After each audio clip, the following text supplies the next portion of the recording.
اللهم صل على سيدنا محمد وعلى آل سيدنا محمد كما صليت على إبراهيم وعلى آل إبراهيم في العالمين إنك حميد مجيد. أعوذ بالله من الشيطان الرجيم. بسم الله الرحمن الرحيم. لا يحل لك النساء من بعد ولا أن تبدل بهن من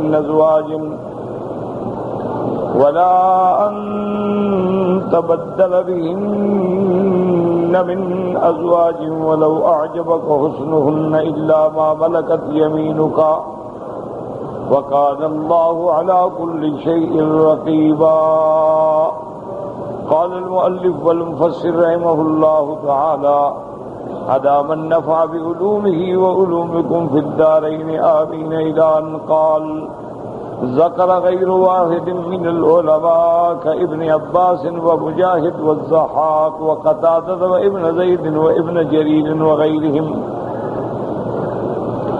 أن هذه الآية نزلت مجازاة لأزواج النبي صلى الله عليه وسلم ورزانهن على حسن سريهن في اختيارهن الله ورسوله والدار الآخرة كما خيرهن رسول الله صلى الله عليه وسلم كما تقدم في الآية. فلما اخترن رسول الله صلى الله عليه وسلم كان جزاؤهن أن الله تعالى قصره عليهن وحرم عليه أن يتزوج بغيرهن أو يستبدل بهن أزواجا غيرهن ولو أعجبه حسنهن إلا الإماء والصراري فلا حرج عليه فيهن. ثم إنه تعالى رفع عنه الحرج في ذلك ونسخ حكم هذه الآية وأباح له التزوج ولكن لم يقع منه بعد ذلك التزوج لتكون المنة لرسول الله صلى الله عليه وسلم عليهن. اب مفسر رحمۃ اللہ علیہ فرماتے ہیں کہ ان آیات میں اللہ تبارک و تعالی نے حضور کی ازواج مطہرات کو ان کے اطاعت کے صلے میں بدلہ دیا ہے. جیسا آپ پڑھ چکے ہیں کہ اللہ تبارک و تعالی نے نبی علیہ الصلاۃ والسلام کو حکم دیا تھا کہ آپ اپنی بیویوں کو اختیار دے دیں اور آپ ان کو فرما دیں کہ ان کنتن تردن الحیات الدنیا وزینتها فتعالین امتعکن واسرحکن سراحا جمیلا وَإِن كُنتُنَّ تُرِدْنَ اللَّهَ وَرَسُولَهُ وَالدَّارَ الْآخِرَةَ فَإِنَّ اللَّهَ أَعَدَّ لِلْمُحْصَنَاتِ مِنكُنَّ أَجْرًا عَظِيمًا. اللہ نے فرمایا کہ میرے محبوب آپ اپنی بیویوں کو اختیار دیں کہ اگر تمہیں دنیا کی زندگانی اور زینت دنیا مطلوب ہے تو آئیں پھر طلاق لیں. جیسا الحمدللہ مفصل پڑھ چکے ہیں کہ حضور صلی اللہ علیہ وسلم پر جب فتوحات کا اللہ نے دروازہ کھول دیا، اللہ کی رحمت سے مکہ فتح ہو گیا، طائف فتح ہو گیا، حنین فتح ہو گیا، اللہ تبارک و تعالیٰ کی رحمت سے یہود کا اخراج عن المدینۃ المنورہ ہو گیا، خیبر فتح ہو گیا، تبوک فتح ہو گیا، یمن تک فتوحات پھیل گئیں اور حضور صلی اللہ علیہ وسلم نے مؤلفۃ القلوب جو فتح مکہ پہ اسلام لائے تھے، ایک ایک آدمی کو 100 اونٹ عطا فرمایا. ان احوال کے پیش نظر بیویوں کے دل میں بھی خیال آیا کہ جب اللہ نے حضور کو اتنا عطا فرمایا ہے تو ہمیں بھی زیادہ ملنا چاہیے. تو انہوں نے حضور سے مطالبہ کیا کہ یا رسول اللہ ہمارے اخراجات، ہمارا نفقہ، ہمارا لباس، ہمارے گھر رہائش باری کریں آپ، ہمیں بھی زیادت ہے۔ یہ بات حضور کو ناگوار گزری۔ اصول ہوتا ہے، یاد رکھیں کہ حضور کا فقر جو ہے وہ اختیاری ہے، یعنی حضور پاک نے خود اختیار فرمایا۔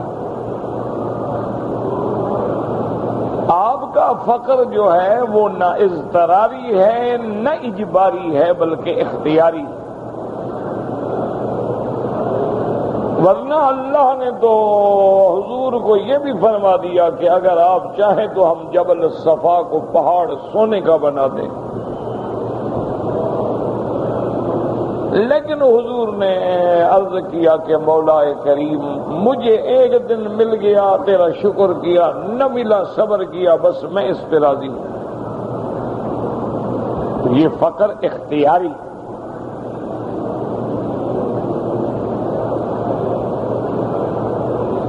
تو اب جب ازواج مطہرات کی طرف سے یہ مطالبات آئے، رحمت دو عالم کی طبیعت پہ یہ بات ناگوار گزری، تو اللہ تبارک و تعالی نے حکم دیا کہ بیویوں کو بلائیں، دنیا چاہیے طلاق لے لو، اور میں عزت کے ساتھ، احترام کے ساتھ، معروف کے ساتھ، قول جمیل کے ساتھ اور عطیہ ہدیہ دینے کے ساتھ آپ کو طلاق دے دیتا ہوں، آپ جانے، آپ کا کام جانے۔ اور وَإِن كُنتُنَّ تُرِدْنَ اللَّهَ وَرَسُولَهُ وَالدَّارَ الْآخِرَةَ، اگر اللہ کا رسول اور آخرت چاہیے تو پھر صبر کرو، پھر تمہارا بدلہ جو ہے وہ تو پھر آخرت میں ملے گا۔ حضور صلی اللہ علیہ وسلم نے یہ آیات مبارک کے اترنے کے بعد اپنی بیویوں کو خیار دیا، اور ایک ایک بیوی کے پاس جا کے حضور نے فرمایا، بدأ بعائشہ تھا، حضور نے ابتدا بی بی عائشہ سے کی۔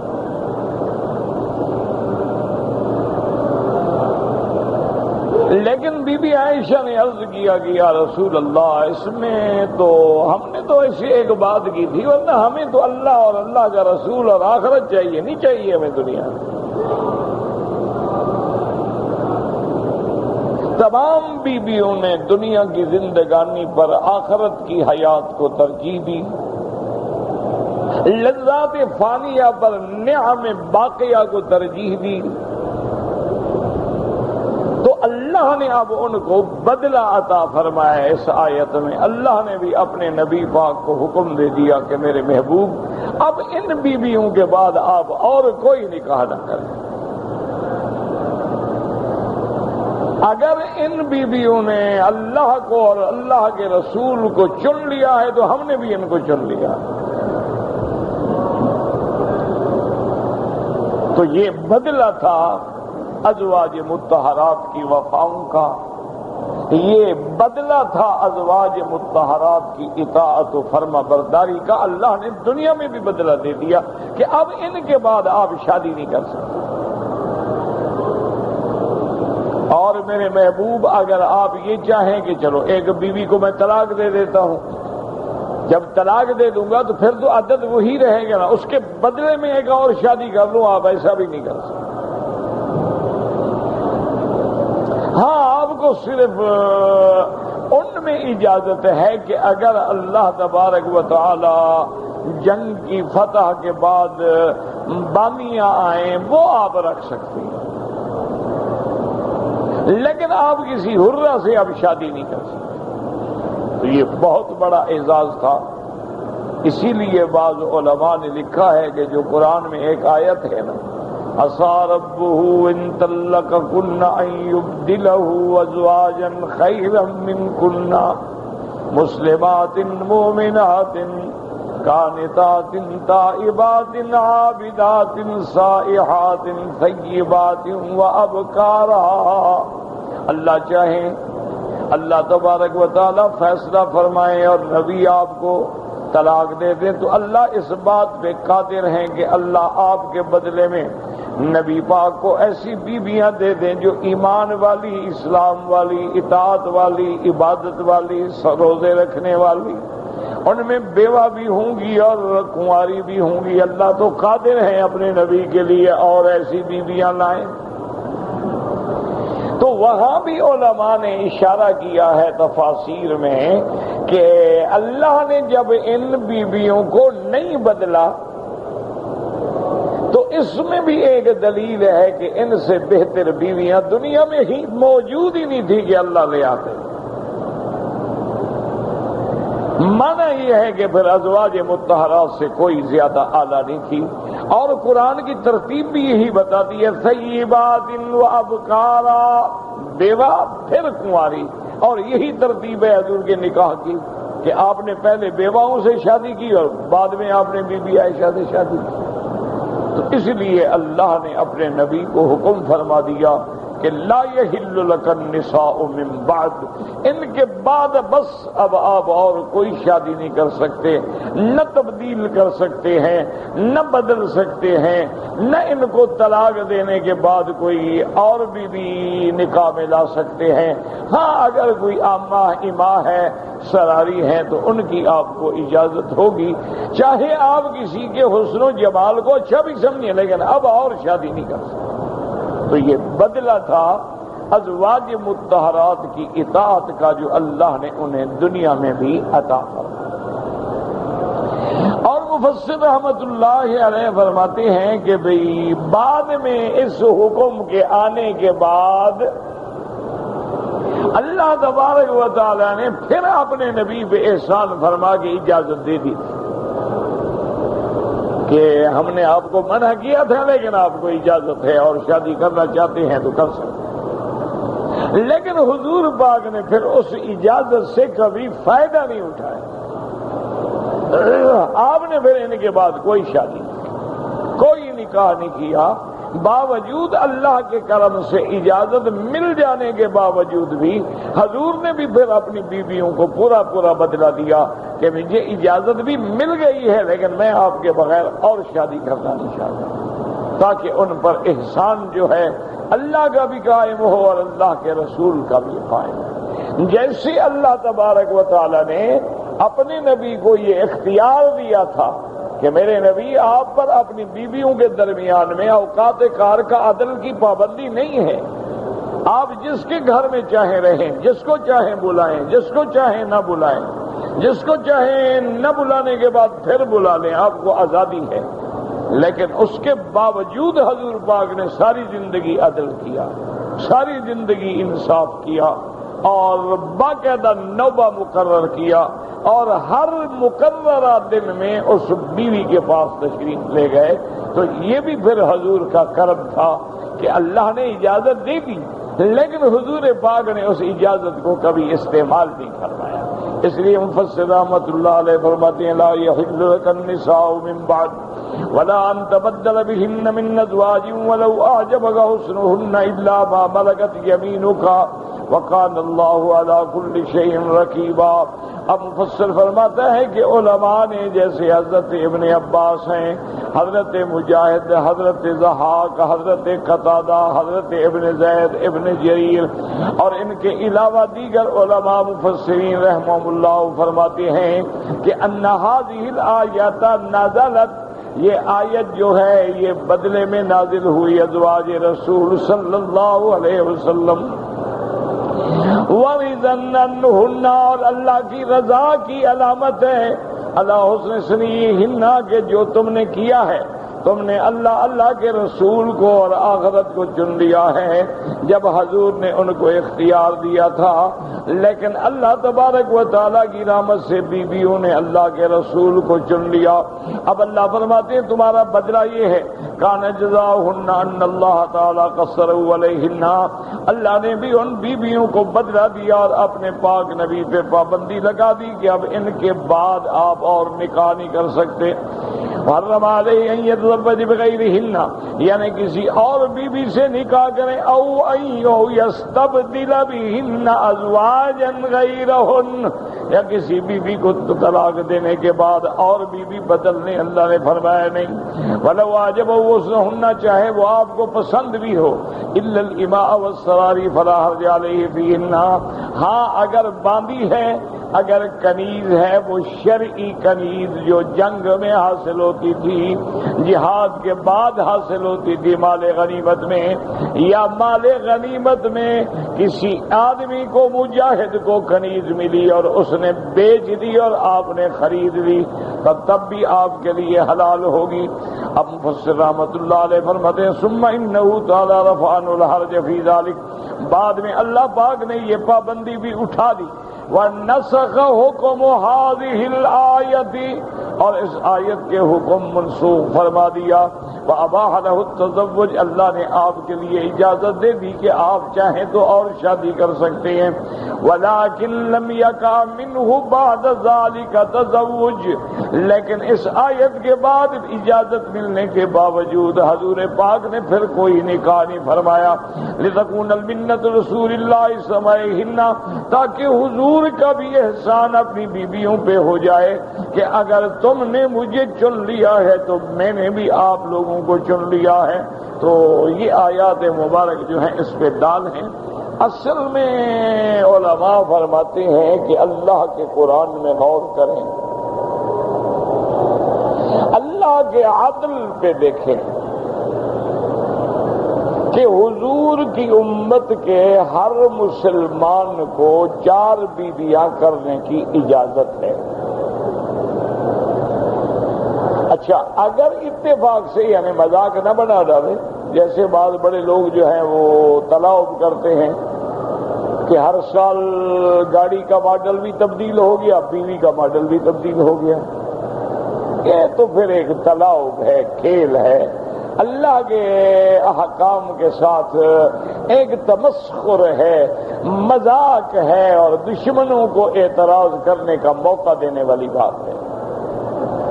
حالات ہوتی ہیں کہ بھئی ایک بیوی بوڑھی ہو گئی، حقوق زوجیت ادا کرنے کے قابل نہیں، کسی عورت کو ایسی بیماری لگ گئی کہ وہ بیچاری اب خاوند کی خدمت نہیں کر سکتی،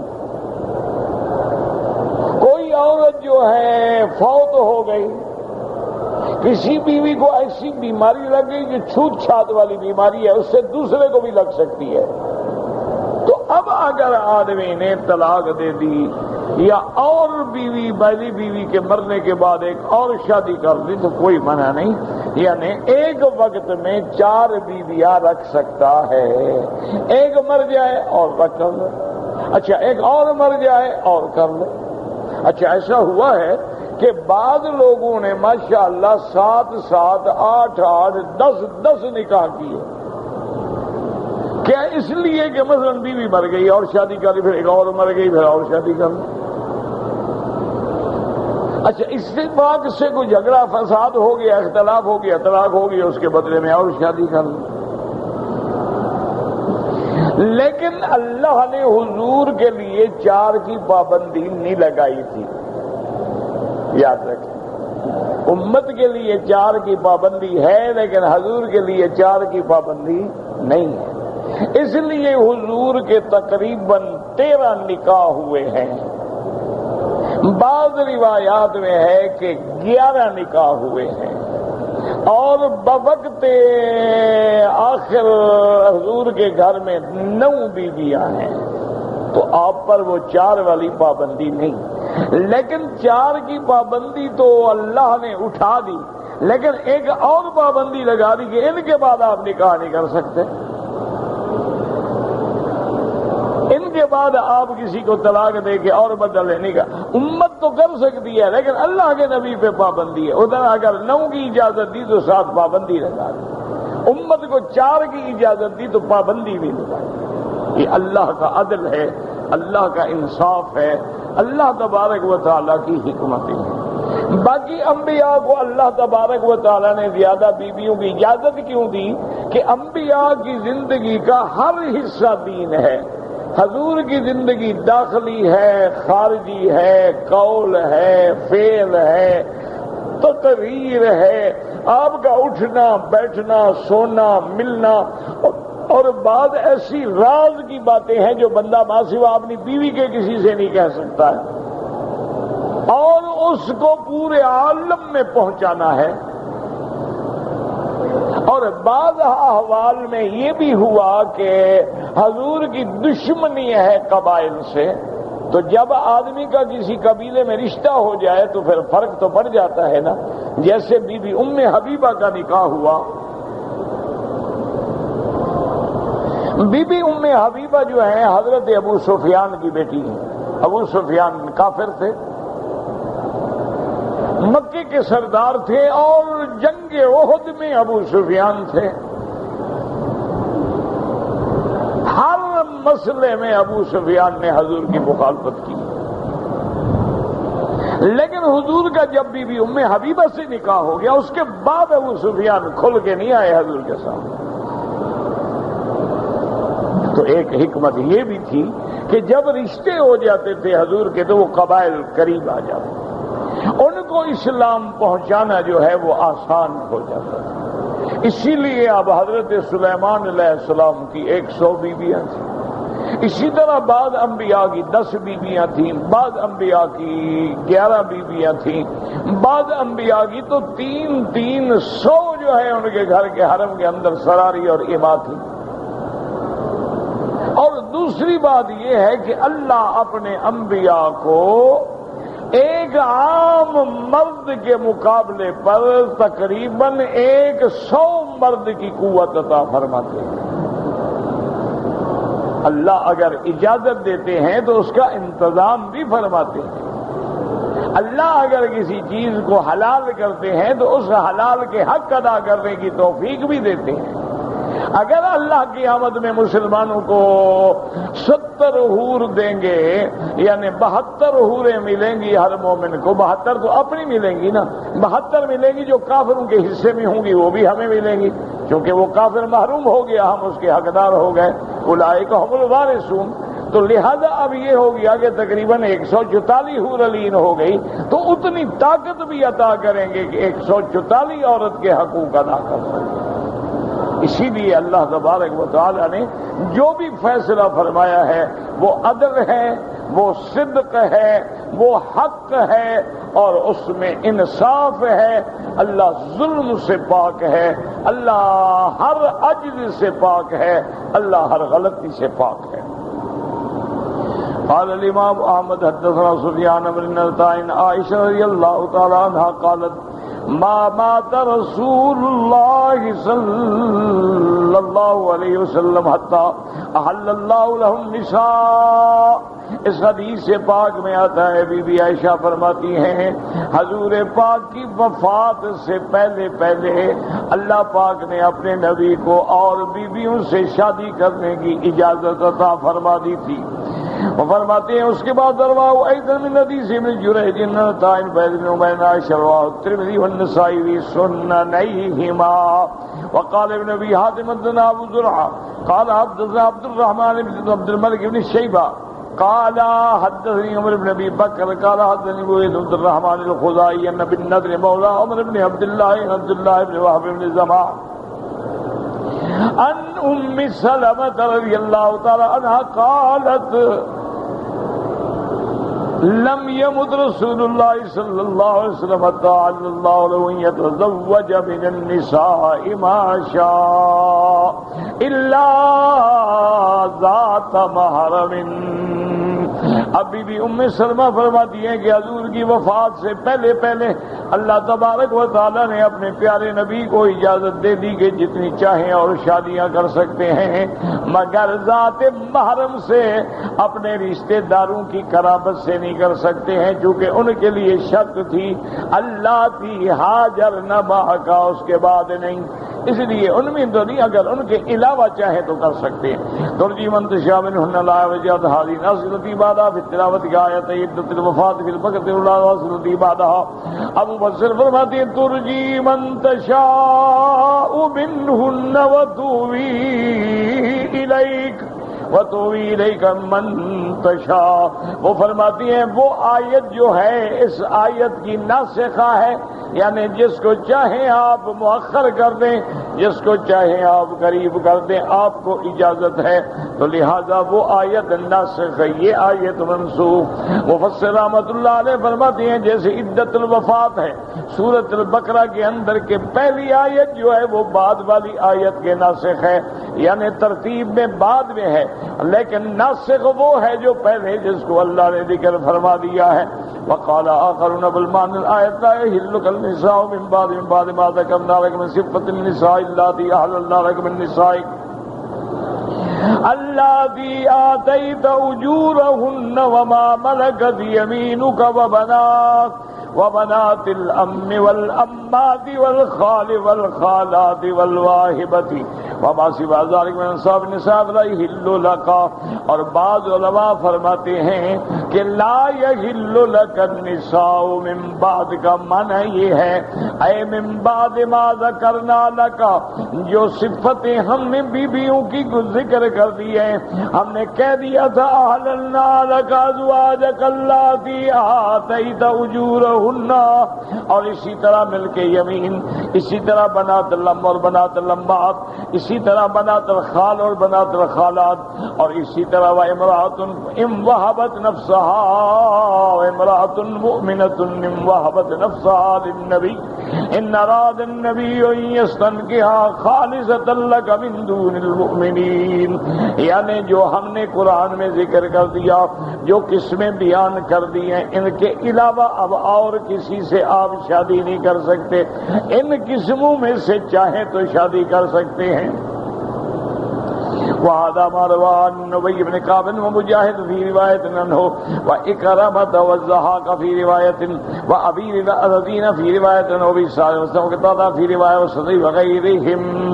ابو بصر فرماتا ہے کہ اس بارے میں حضرت ابی بن کعب، حضرت مجاہد، حضرت اکرمہ، حضرت ضحاک، ابی رزین، ابی صالح، حضرت حسن، حضرت قتادہ، سدی، ان سب کی رائے یہ ہے. اب دونوں میں فرق کیا ہوا بات سمجھیے. پہلی آیت قول میں فرق یہ ہوا کہ ان بیویوں کے بعد اور کسی بھی بیوی سے آپ کو نکاح کرنے کی اجازت نہیں ہے. اور دوسری قول میں کیا ہوا کہ جو قسمیں ہم نے ذکر کی ہیں ان قسموں کے علاوہ کسی سے آپ کو شادی کرنے کی اجازت نہیں ہے. تو بعض علماء کی وہ رائے مبارک ہے اور بعض علماء صحابہ میں سے ان کی رائے مبارک یہ ہے. حدثنا یعقوب قال حدثنا علی بن داؤد بن ہند قال حدثني محمد بن ابي موسى عن زياد بن انصار قال قلت لابي بن كعب رضي الله تعالى عنه رأيت ان ازواج النبي صلى الله عليه وسلم فينا اما كانوا يتزوج فقال واي من ذلك قال قلت قول لا يحل للصائم بعد كانما احل الله له ضربا من النساء. وقال تعالى يا أيها النبي إنا أحللنا لك أزواجك إلى قوله إن وهبت نفسها للنبي ثم قيل لا يحل النساء من بعد. ورواه عبد الله بن أحمد من طرق عن داود به. اس روایت میں آتا ہے ان رجل من الانصار، انصار میں سے کسی بندے نے حضرت ابی بن کعب سے مسئلہ پوچھا. اس نے کہا کہ یہ بتائیں کہ اگر آج حضور کی کوئی بیوی فوت ہو جائے تو کیا اس کی وفات کے بعد حضور اور کوئی بیوی نکاح کر سکتے ہیں یا نہیں کر سکتے؟ حضرت ابی بن کعب نے فرمایا کسی چیز نے منع کیا ہے، کیوں نہیں کر سکتے؟ کر سکتے ہیں. اس بندے نے یہ آیت پڑھی لا یحل لک النساء من بعد، کہ اس آیت میں تو اللہ نے منع کر دیا ہے کہ میرے مدنی آپ کے لیے اب ان کے بعد حلال نہیں. حضرت ابی بن کعب نے کہا تم نے سمجھا نہیں، انما حل اللہ له ضربا من النساء، اللہ نے اپنے نبی کے لیے قسمیں جو قسمیں ہیں خاص وہ حلال کر دی تھیں. اس لیے اللہ نے فرمایا یا ایھا النبی انا احللنا لک ازواجک الی آخر الآیت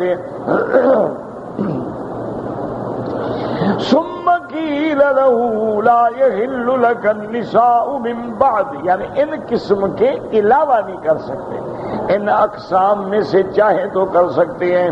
فرماتے بعد میں قال نہا رسول اللہ صلی اللہ علیہ وسلم الا ما كان المؤمنات المهاجرات بقوله تبارك وتعالى ولا ان تبدل بهن من ازواج ولو اعجبك حسنهن الا ما ملكت يمينك واحل الله فتياتكم المؤمنات والمؤمنات وصار النبي ورمقزاتين غير الاسلام ثم قال ومن يكفر بالايمان فقد حبط عمله۔ حضرت ابن عباس فرماتی ہیں اللہ تبارک و تعالی کے رسول کو اللہ پاک نے منع کر دیا تھا ان اصناف النساء الا ما کانا، مگر وہ جو ایمان والی ہو، مہاجرہ ہو، اور اس کے بعد فرمایا ما ملکت یمینک، وہ حلال ہے۔ اسی طرح وہ بی جو اپنے آپ کو اللہ کے نبی پہ پیش کرے، وحرم کل ذات دین غیر الاسلام، اور اللہ تبارک و تعالی نے ماں سوائے مسلمان، ماں سوائے ایمان والے کے اور کوئی بی نبی پہ حلال نہیں کی۔ حالانکہ امت کے لیے تو کتابیہ حلال ہے، یہودیہ بھی حلال ہے، نصرانیہ بھی حلال ہے، لیکن حضور کے لیے حلال نہیں۔ حضور کے لیے شرط ہے کہ ایمان والی۔ وقال تبارک و تعالی یا ایھا النبی انا احللنا لك ازواجك اللاتي آتيت اجورهن قوله تعالى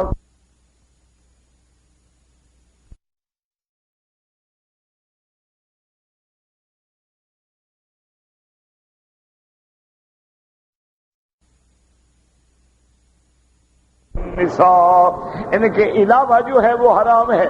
وقال مجاہد لا يحل النساء بعد ما سمى لك لا مسلم ولا یہودی ولا نصرانیۃ ولا کافرہ۔ حضرت مجاہد فرماتے تھے کہ اس کا معنی یہ ہے کہ میرا مدنی ما سوا ان بیویوں کے جن کا ذکر ہم نے کیا ہے، اب تو آپ کے لیے نہ کوئی مسلمان حلال ہے، نہ یہودیہ، نہ نصرانیہ، نہ کافرہ۔ قال ابو صالح لا ينصاب بعد امر الله زوج عربية ولا عربية ويتزوج بعض من نسائها ما شاء من امه ولمت الخال ان شاء صادمية۔ اب اس قول میں ابو صالح فرماتی ہیں کہ اللہ نے حضور کو منع کر دیا تھا کہ ہر عربیہ ہر عربیہ سے شادی نہ کریں، صرف ان سے کریں جو مکے والے ہیں، مہاجر ہیں، جو آپ کی بنات ام ہیں، بنات اماں ہیں، خالو کی بیٹی ہے، خالہ کی بیٹی ہے، چاہے تو 300 شادیاں کر دیں، منع نہیں، صرف ان کے علاوہ نہیں کر سکتے۔ لا يحل الانسان باطل غیر التي سمى اللہ، جن کا اللہ نے ذکر کیا ہے بس ان میں سے کر سکتے ہیں اور کسی سے نہیں کر سکتے۔ واختار مجرم اللہ ادام فی منزل میں صاحب نساء اللواتی فی قسمتی وکنت سان۔ حضرت ابن جریر رحمت اللہ علیہ فرماتی ہیں کہ میرے نزدیک قول راجح یہ ہے کہ ان الآیت عامۃ، کہ الحکم جو ہوتا ہے وہ خصوص سبب سے نہیں ہوتا ہے، عموم لفظ سے ہوتا ہے۔ اس لیے علماء کہتے ہیں العبرۃ بعموم اللفظ لا بخصوص السبب۔ حضرت ابن جریر فرماتی ہیں کہ یہ آیت جو ہے عامہ ہے من اصحاب النساء اللاتی یکن تسنم بیویاں ہیں۔ وهذا الذي قاله جيد ولعله مراد كثير من حقنا من السلف من كثير من القرآن وهذا ولا منافات والله اعلم۔ بعض کا قول یہ تھا لیکن راجح قول یہ ہے کہ یہ حکم عام ہے اللہ کے نبی کے لیے۔ ثم اورث نفسی ما روان ثم طلق حفصة ثم راجعها وعزم على فراق سودة حتى وهبت يومها لعائشة حضور پاک نے بی بی حفصہ کو طلاق دے دی تھی، پھر رجوع کر لیا۔ اسی طرح حضور چاہتے تھے کہ بی بی سودا کو بھی طلاق دے دیں، لیکن بی بی سودا نے آگے عرض کیا کہ یا رسول اللہ، میں نے سنا ہے کہ آپ مجھے طلاق دینا چاہتے ہیں، مہربانی کریں احسان فرمائیں مجھے طلاق نہ دیں، میں بوڑھی ہو گئی ہوں، اب مجھے کسی مرد کی خواہش نہیں ہے، مہربانی کر کے میرا دن میں بی بی عائشہ کو دے دیتی ہوں، لیکن میں چاہتی ہوں قیامت میں آپ کی بیوی بن کے اٹھوں۔ اللہ اکبر، وہ نسبت جو ہے وہ نہ ٹوٹ جائے، دعا کرو اللہ ہماری نسبتیں بھی نہ توڑ دے۔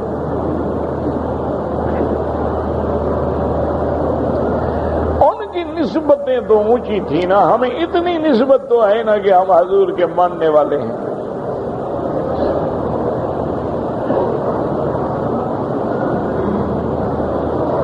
صحابہ کی نسبت اور ہے، صحابیات کی نسبت اور ہے، ازواج رسول کی نسبت اور ہے، اہل بیت کی نسبت اور ہے، لیکن ایک عام مومن کے لیے یہی نسبت تو ہے نا کہ ہم محمد مدنی کے غلاموں ہیں، ہم نبی پاک کے ماننے والوں میں ہیں، حضور صلی اللہ علیہ وسلم پہ جان نچھاور کرنے والوں پہ ہیں۔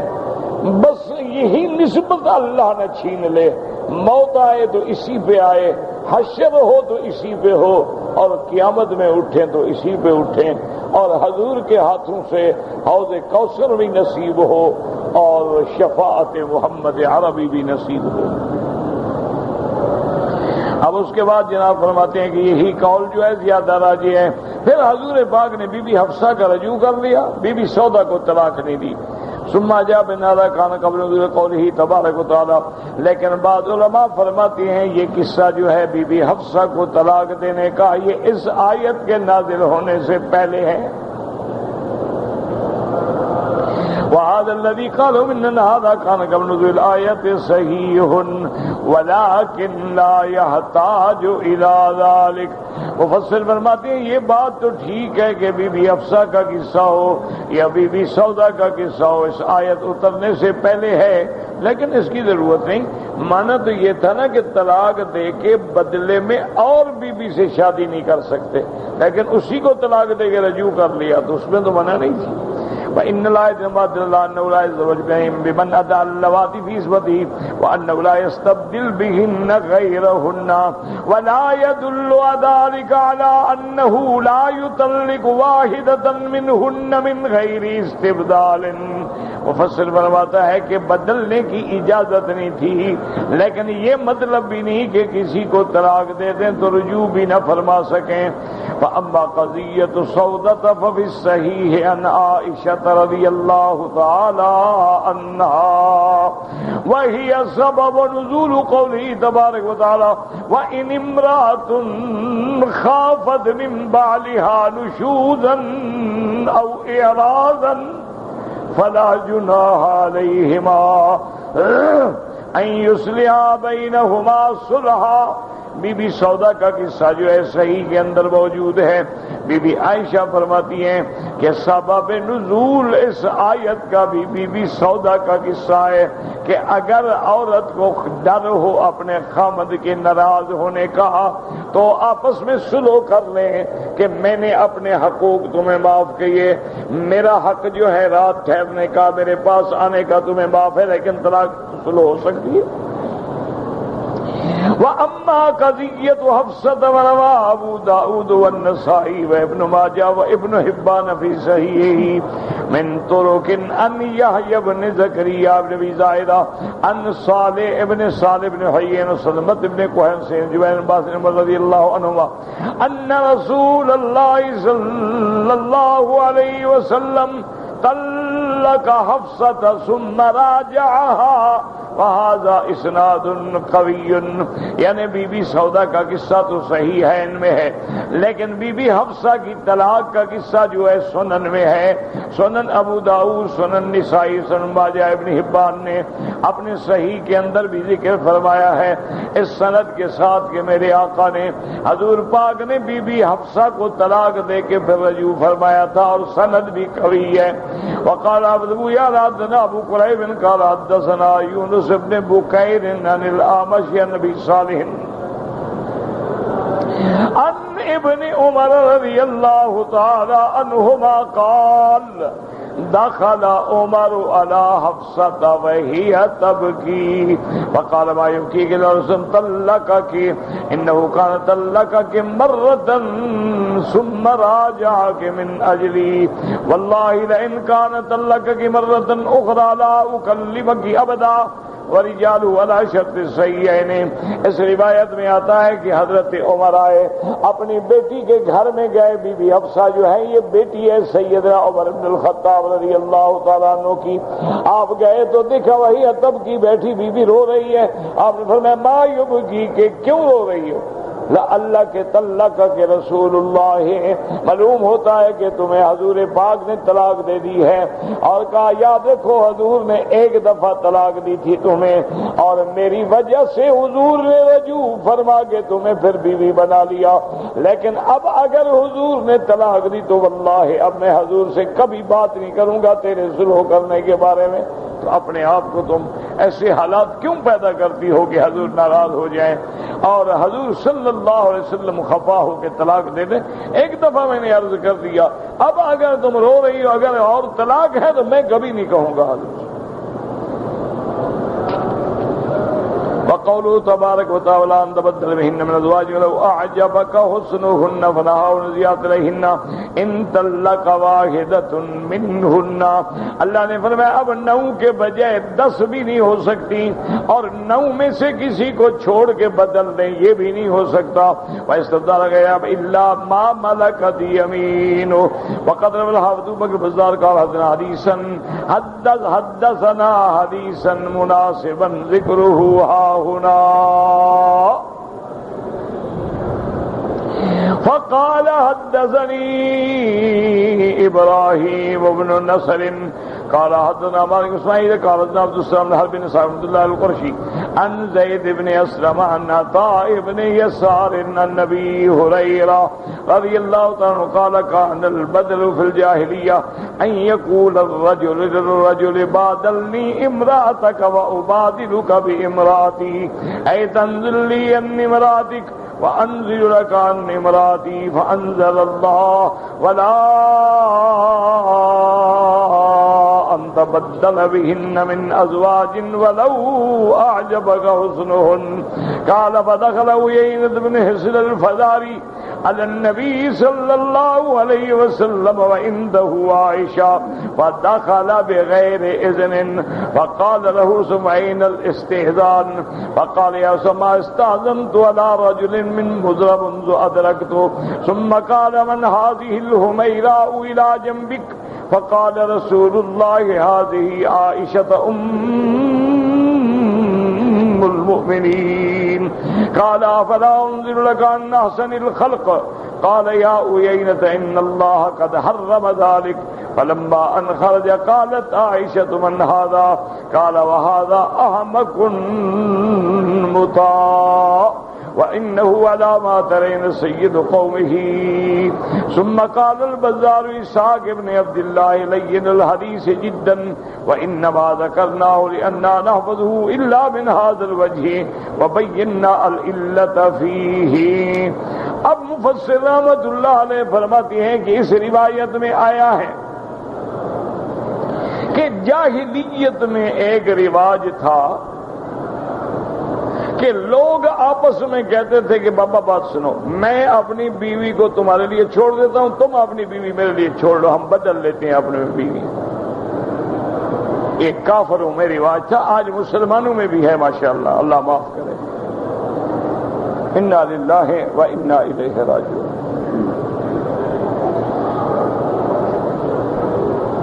اللہ تبارک و تعالی رحمت فرمائے. یعنی غیرت نام ہے جس کا گئی تیمور کے گھر سے, غیرت ختم ہو گئی ہے. بھائی کو بہن کی غیرت نہیں, باپ کو بیٹی کی غیرت نہیں, شوہر کو بیوی کی غیرت.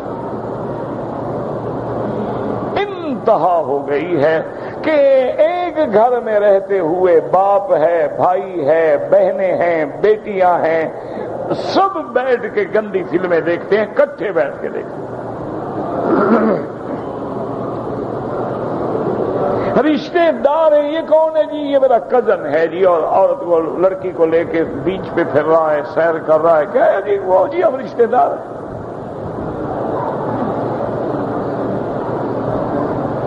اسی طرح اللہ معاف کرے کلبوں میں جو بے حیائی ہے، اور جو پبوں میں بے حیائی ہے، اور جو ہوٹلوں میں بے حیائی ہے، آپ اس کا تصور نہیں کر سکتے۔ یعنی اب یورپ میں تو معاشرہ اس مقام پہ پہنچ چکا ہے کہ ایک سب سے بے غیرت جانور کتا ہوتا ہے، لیکن وہ اس کتے سے بھی گر گئے ہیں، اور گرنا بھی چاہیے تھا۔ جو قوم سور کا گوشت کھاتی ہو، جو قوم کتوں کی زبان چوستی ہو، جن کی عورتیں کتوں کے ساتھ عشق فرماتی ہوں، جو عورتیں اپنا سب سے قریبی دوست کتے کو تصور کرتی ہوں، جو لوگ مرنے کے بعد $12 ملین جو ہے کتی کے لیے چھوڑ جاتے ہوں، اس قوم سے آپ اور کیا توقع کریں؟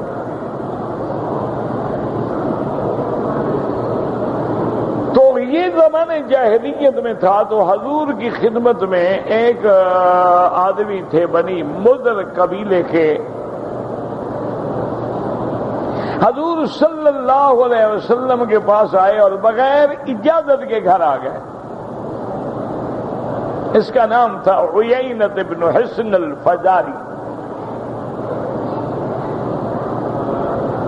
حضور نے فرمایا اللہ کے بندے تم نے اجازت بھی نہیں دی۔ اس نے کہا یا رسول اللہ آج تک میں نے اپنے قبیلے میں کسی سے اجازت نہیں، کون ہے جو میرا راستہ روکے؟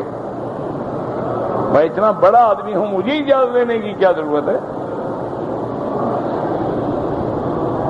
اور اس کے بعد کہنے لگا کہ من ہذہ، یہ کون ہے خوبصورت لڑکی جو آپ کے ساتھ بیٹھی ہے؟ حضور نے فرمایا میری بیوی ہے، عائشہ ہے۔ کہنے لگا یا رسول اللہ میری جو بیوی ہے نا اس وقت پورے عالم میں وہ سب سے زیادہ جمیل اور حسین ہے، احسن الخلق ہے، اگر آپ چاہیں تو میں اس کو چھوڑ دیتا ہوں، آپ اپنی بیوی چھوڑ دیں، بدل لیتے ہیں۔ حضور نے فرمایا بدبخت، اللہ نے حرام کر دی ہے یہ چیزیں۔ اس کے بعد جب نکلا تو بی بی عائشہ نے پوچھا حضور یہ کون ہے؟ آپ نے فرمایا احمق مطاع ہے، تو بالکل احمق لیکن اپنی قوم کا سردار ہے یہ احمق، لیکن اپنی قوم کا سردار ہے، قوم اس کی بات مانتی ہے۔ تو بہرحال اس میں ایک راوی ہے اسحاق ابن عبداللہ جو بڑے لین ہیں، نرم ہیں، ضعیف ہیں، لیکن مفسر رحمت اللہ علیہ فرماتے ہیں کہ ہم نے ذکر کر دیا ہے اور پھر روایت میں جو علت ہے وہ بھی ہم نے بیان کر دی ہے کہ روایت کو مضبوط نہیں ہے، اس کے اندر ایک راوی جو ہے بڑا کمزور ہے۔ واللہ اعلم۔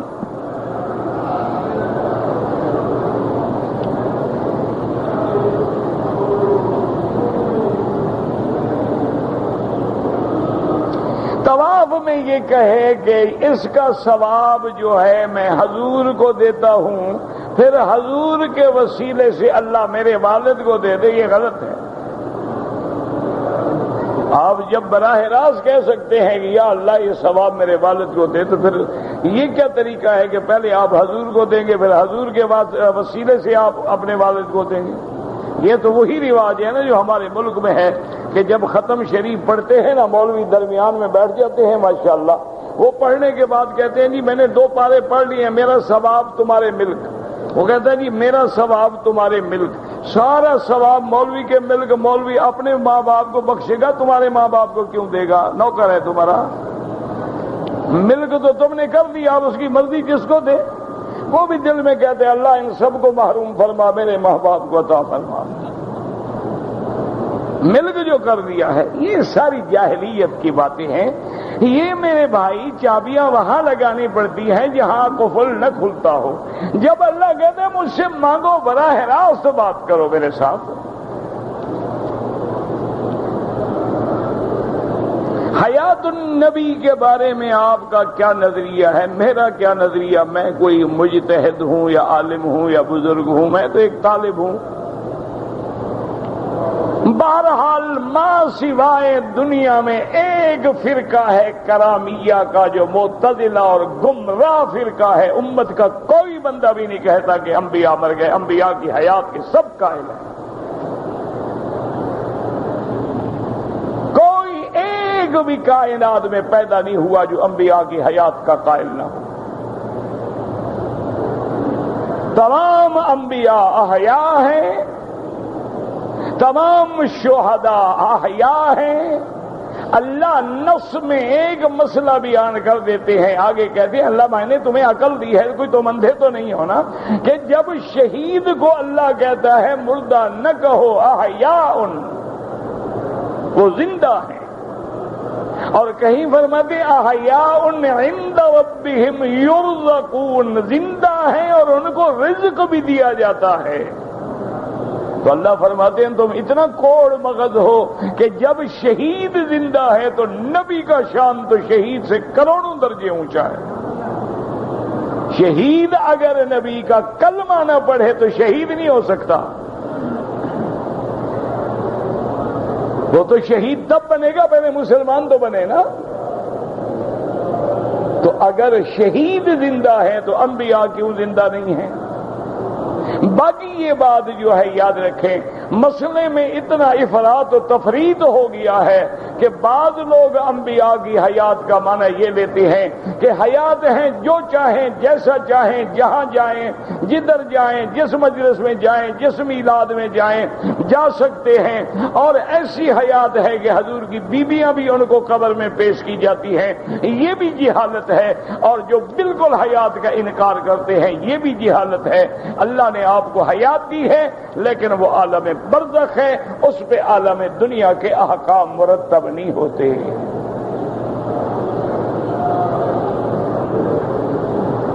مجھے آج تک سمجھ نہیں آئی کہ تمہیں نہ اپنی نماز کا فکر ہے نہ روزے کا فکر ہے، نبی کی زندگی اور حیات اور موت کا بڑا فکر ہے تمہیں۔ اور تم اپنے ایمان کی خیر بناؤ، خاتمے کی خیر بناؤ، ہمارے صالحہ کا فکر کرو۔ جو چیزیں تم سے پوچھی جائیں گی من ربک ما دینک ما تقول فی حق ھذا الرجل، وہاں یہ بحث تو نہیں آئے گی کہ تم نبی کی حیات کے قائل تھے یا ممات کے قائل تھے۔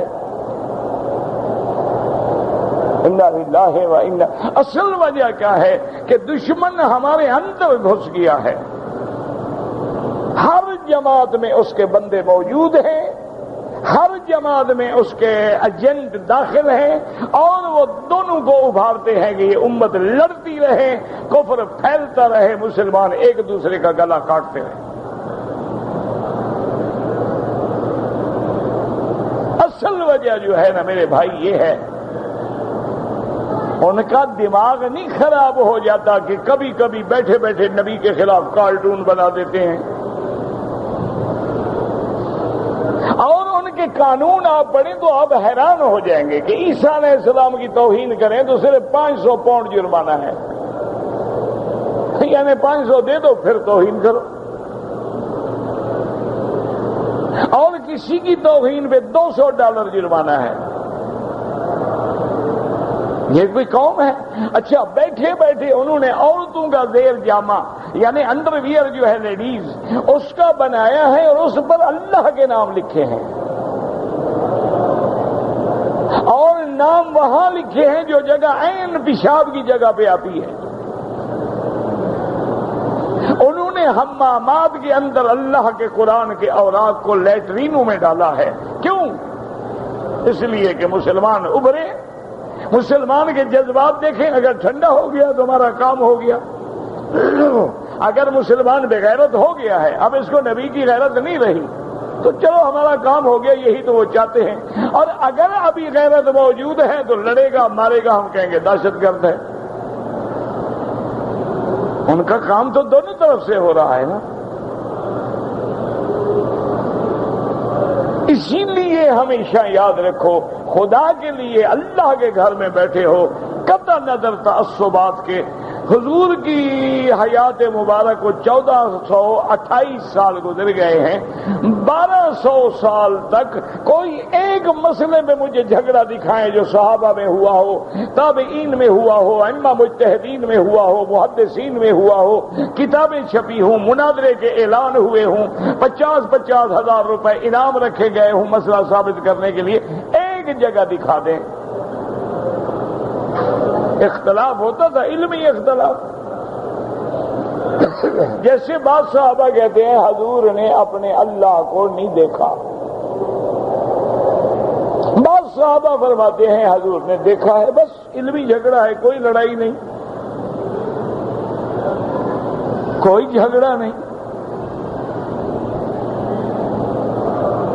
بعض کہتے ہیں کہ جی چونکہ اللہ نے قرآن میں فرما دیا کہ مردے نہیں سنتے ہیں تو نہیں سنتے ہیں، جمہور صحابہ کہتے ہیں کہ نہیں، اگر مردے نہ سنتے تو حضور کیوں کھڑے ہوتے قلیب بدر پہ اور کیوں کافروں کو مخاطب کرتے؟ اور حضرت عمر نے کہا یا رسول اللہ اب ان کو سنا رہے ہیں جو مر گئے، جو گل گئے، جو سڑ گئے، جو کتے کی موت مارے گئے۔ آپ نے فرمایا بل اسمع منکم، تم سے بھی زیادہ سن رہے ہیں۔ اور اگر مردے نہیں سنتے ہیں، حضور نے ہمیں یہ حکم تو نہیں دیا ہے کہ پہاڑوں سے گزرو تو کہو السلام علیکم یا جبل، کسی دیوار کے بارے میں تو نہیں کہا گزرو تو کہو السلام علیکم یا جدار، لیکن قبروں کے بارے میں کیوں کہا کہ جب گزرو سلام کہو السلام علیکم یا دار قوم مؤمنین انا انشاءاللہ بکم لاحقون انتم السابقون ونحن الاثر۔ تو اس لیے خدا کے لیے یہ مسائل جو ہیں بدقسمتی سے انگریز جب آیا بدبخت، اس نے آ کے ہم اپنے دولت سے، اقتدار سے، اپنی مکاری سے، عیاری سے ہمارے لوگوں کو خریدا، ان کو استعمال کیا، ان کو بڑی بڑی جگیریں دی، ان کو بڑے بڑے مخدوم بنایا، ان کو بڑا بڑا پیر بنایا، ان کو شمس العلماء بنایا، کسی کو ڈاکٹر کی ڈگری دی، کسی کو سر کا خطاب دیا، اور ان کے ذمے یہ ہوتا تھا کہ کوئی ایک نیا مسئلہ پیدا کرو گے یہ قوم لڑتی رہے بس۔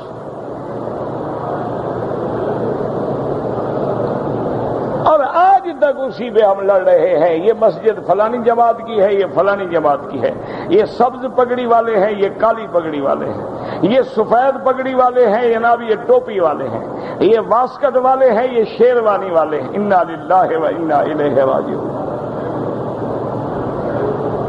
اللہ سے دعا کرو اللہ مسلمانوں پہ رحم کرے۔ آج پورے عالم میں مسلمان کا خون بہ رہا ہے اور تم اب بھی مسلمانوں کے ان مسئلوں پہ لڑاتے ہو جی حیات ہے کہ نہیں ہے؟ تم کون ہو نبی کی حیات پہ بحث کرنے والے؟ ایک پرائمری پاس کو کیا حق حاصل ہے کہ وہ کسی ایم اے سے سوال کرے؟ ہماری کیا طاقت ہے کہ ہم نبی کی زندگی پہ بحث کریں؟ حضور پاک نے جب حضرت عمر سے پوچھا کہ حضرت عمر مجھے مشورہ دو، میری بیوی عائشہ پہ تہمت لگائی گئی ہے، میں کیا کروں؟ تو حضرت عمر نے کہا یا رسول اللہ یہ آپ کی ذات کا مسئلہ ہے، یہ حرم رسول کا مسئلہ ہے۔ معاویہ ابن الخطاب، خطاب کے بیٹے کی کیا طاقت ہے کہ نبی کی بیوی کے بارے میں بات کرے؟ یا رسول اللہ میری کیا ضرورت ہے، مجھے کیا حق پہنچتا ہے؟ حضور نے فرمایا عمر میں نے حکم دیا ہے، تمہیں حق نہیں پہنچتا، لیکن میں جو حکم دے رہا ہوں اور مجھے میرے مالک نے حکم دیا ہے کہ جب کوئی مسئلہ مشکل ہو نا، یہ تیرے پروانے ہیں ان سے مشورہ کیا کرو، فشاورہم فی الامر۔ تو نے کہا حضور اگر پھر آپ مجھ سے پوچھتے ہیں نا تو پھر ناراض نہیں ہوں گے اگر میں کوئی سخت بات کروں؟ حضور نے فرمایا عمر ناراض نہیں ہوگا۔ میں نے کہا حضور 2 منٹ کی بات ہے، آپ یہ بتائیں بی بی عائشہ سے نکاح آپ نے کیا ہے یا اللہ نے کرایا ہے؟ بس ایک بات کا مجھے جواب دے دیں، مسئلہ حل۔ حضور نے فرمایا اللہ کے بندے، اللہ نے کرایا، جبریل تصویر لے کے انہوں نے کہا یا رسول اللہ عمر کو بیٹے کے لیے پاک بیوی مل جاتی ہے، اللہ کو نبی کے لیے نہیں ملی، اللہ محمد مدنی کے لیے پاک بیوی نہیں ڈھونڈ سکا۔ عن رسول اللہ، حضور کا چہرہ گلاب کی طرح کھل گیا۔ انہوں نے کہا یا رسول اللہ بہتان العظیم، یہ جھوٹ ہے بی بی عائشہ پر، جب اللہ نے یہ بی بی آپ کے لیے چنی ہے تو اللہ کے چناؤ میں کوئی کمی ہو سکتی ہے؟ اور ایک اور بھی روایت ضعیفہ ہے، وہ روایت کبھی تو نہیں ہے لیکن ذکر کیا گیا۔ انہوں نے کہا یا رسول اللہ آپ کے بدن پہ مکھی، یہ گندی مکھی اڑنے والی، یہ کیڑے مکوڑے بیٹھتے ہیں؟ انہوں نے کہا نہیں، اللہ نے مجھے محفوظ رکھا۔ فرمایا میرا بدن ہی، جس بدن پہ خدا گندی مکھی نہیں بیٹھنے دیتا اس کے بستر پہ گندی عورت بٹھا دے گا۔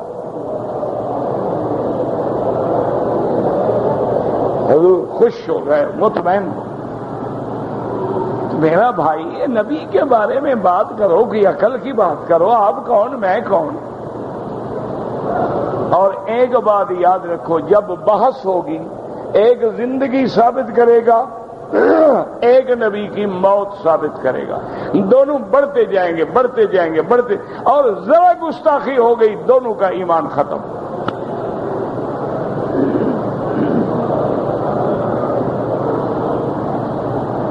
کہ ایک بوڑھی عورت ہے، عورت ہے، عورت ہے، عورت ہے، عورت ہے، عورت ہے، عورت ہے، عورت ہے، عورت ہے، عورت ہے، عورت ہے، عورت ہے، عورت ہے، عورت ہے،